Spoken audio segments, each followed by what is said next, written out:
Magandang araw mga kapantasya. Itago niyo lamang po ako sa pangalang Joshua Tubong Malolos, Bulacan. May karanasan akong labis kong pinagsisisihan at nais kong ibahagi sa inyo upang makapagbigay aral na rin sa mga kabataan natin sa panahon ngayon. Sisimulan ko ang kwento nung ako ay ganap pa lang sa pagbibinata ko sa makatuwid teenager. Dalawa lang kami ni Mommy sa bahay palagi. Si Papa kasi ay nang ibang bahay na. High school ako nang ipakilala ni Mommy ang isang kaibigan daw niya at ito ay ninang ko daw sa binyag. Noon ko lang nakita ang ninang ko. Hindi kasi ako yung tipo noon na batang laging hinahanap ang mga ninong at ninang. Mommy, ang aga niyo po atang umuwi ngayon. Teka, sino po siya, Mommy? Inosenteng tanong ko nang makita ko ang kasunod niyang pumasok sa pinto. Magandang babae, mahaba ang buhok na blonde, maputi at maganda ring manamit. Ngumiti ito sa akin. Ninang Jenny mo, anak. Ngayon mo nga lang pala nakilala ang ninang mo. O magmano ka, utos ni Mommy na agad ko namang sinunod bilang pagbibigay galang na din sa bisita namin. Hi Joshua, ito may mga dala akong regalo sa'yo. Ang laki-laki mo na. Alam mo bang dumididi ka pa sa akin noong baby ka pa lang? Tapos ngayon binatang-binata ka na . O ito, buksan mo, marami yan. Ani nito sa akin. Inabot naman ni Ninang Jenny ang mga regalong dala niya at marami nga ito. Mga sapatos, damit, relo, at isang bola pang basketball. Sobrang saya ko dahil sa mga natanggap kong regalo mula sa kanya. Kahit kakilala ko pa lang kay Ninang Jenny ay niyakap ko siya at nagpasalamat sa kanya. Matangkad ako kay Ninang Jenny. 5 flat ang height nito, same sila ni Mommy, samantalang ako ay sa edad na 16 years old ay nasa 5'8" na ang height ko. Matangkad kasi ang lahi ng daddy ko. Pinakiusapan ako ni Mommy na pakisamahan ko ng mabuti si Ninang Jenny dahil titira daw muna ito sa amin hanggang makahanap lang naman ng trabaho. Wala din naman kasi akong kasama sa bahay kapag nasa work si Mommy. Maaga kasi itong umaalis kaya nasanay ako sa gawaing bahay at pag-aasikaso sa sarili ko. Pero dahil titira muna sa amin si Ninang Jenny ay siguro naman akong asikasuhin ako nito. Gabi na rin kung umuwi si Mommy, madalas pang ang inuumaga na siya sa opisina.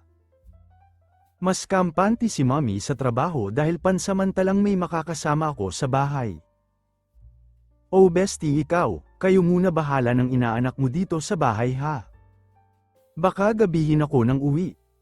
Huwag ka mag-aalala, kayang asikasuhin ni Joshua ang sarili niya. Ikaw mag-enjoy ka lang dito.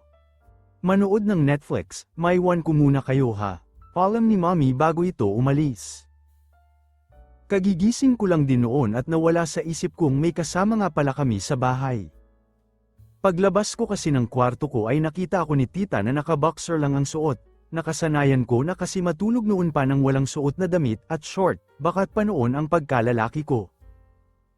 Nakaramdam agad ako ng hiya at bumalik ng kwarto ko para magbihis. Paglabas ko ay nakahanda na sa mesa ang agahan ko. Napansin kong natatawa ng bahagya si Ninang Jenny sa akin dahil sa nangyari. Nakaupo ako kaharap ni Ninang at magkasabay kaming kakain. Pasensya na po, Ninang. Nawala po kasi sa isip ko na may kasama nga po pala kami sa bahay. Nakakahiya po talaga sobra, nahihiyang sabi ko. Naramdaman kong hinawakan niya ang kamay ko, ngumiti si Ninang sa akin nang may kahulugan. Ano ka ba, huwag kang nahihiya sa akin. Sanay na ako makakita ng mga katawan ng lalaki no.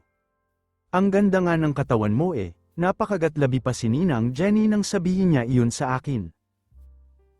Inalis ko ang kamay ko sa pagkakahawak niya dahil medyo awkward at naiilang ako sa ikinikilos ni Ninang. Sa mga sumunod na gabi nagkaroon ng bonding sila Mommy at Ninang. Nagkantahan at nag-inuman. Naparami din ang nainam nila, madali lang malasing si Mommy at pag ito ay lasing malalim ang tulog nito. Gising pa si Ninang, kumakanta ito mag-isa.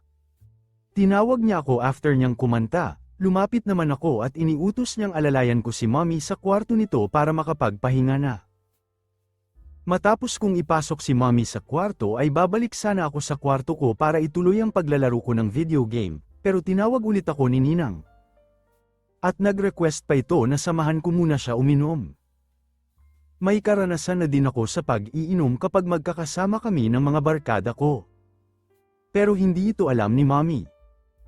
Hindi rin ako tumanggi pa dahil masarap nga namang uminom lalo may kasamang babae.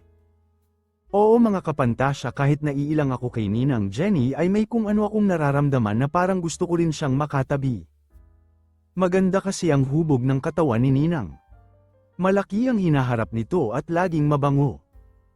Maiksi ang suot nitong short ng mga gabing iyon. Halos makita ang buong pagkababae nito sa suot niya. Kaya naman hindi ko mapigilan ang sarili ko at may bagay na nabuhay sa ibaba ko. Mas nakaramdam ako ng pagkainit ng katawan nang humawak siya sa hita ko, habang nagkukwento ito ng ilang bagay tungkol sa kanya. Hindi ko masyadong pinansin ang kinukwento niya, mas nakatuon ang isip at diwa ko sa kagandahan ni Ninang at ng malabating hugis ng kanyang katawan. Nang mapansin kong lumilikot ang paghawak niya sa hita ko at papalapit ang kanyang mukha sa akin ay napatayo ako at sandaling nag-isip. Ayokong ituloy ang kung anuman ang nararamdaman ko at gustong mangyari sa amin ni Ninang. Nagdahilan na lamang akong may kailangan akong gawing homework, kaya naman iniwan ko siya at bumalik agad ako sa kwarto ko. Nakaramdam ako ng panghihinayang at panginginig ng aking katawan. Kaya naman para mailabas ko ang galit ng aking katawan ay pinaligaya ko ang sarili ko. Bagay na madalas kong gawin kapag may babae akong natitipuhan. Kinabukasan, wala si Mommy, nasa work ulit ito. Wala rin namang pasok, nagising akong naka-boxer ngunit hindi ako nakalimot na may kasama kami. Gusto ko lang na makita ako ulit ni Ninang na naka-boxer lang habang bakat ang galit kong pagkalalaki. Nakita nga ito ni Ninang at sa oras na iyon hindi ako nakaramdam ng pagkahiya. Umupo ako at sinabayan siyang kumain ng parang wala lang. Kita ko ang madalas na pagtitig ni Ninang sa katawan ko. Napahinto ito sa pagkain niya nang sinadya niyang ihulog ang kutsaritang gamit niya. Siguro inisip niyang hindi ko batid ang pagkukunwari ni Ninang.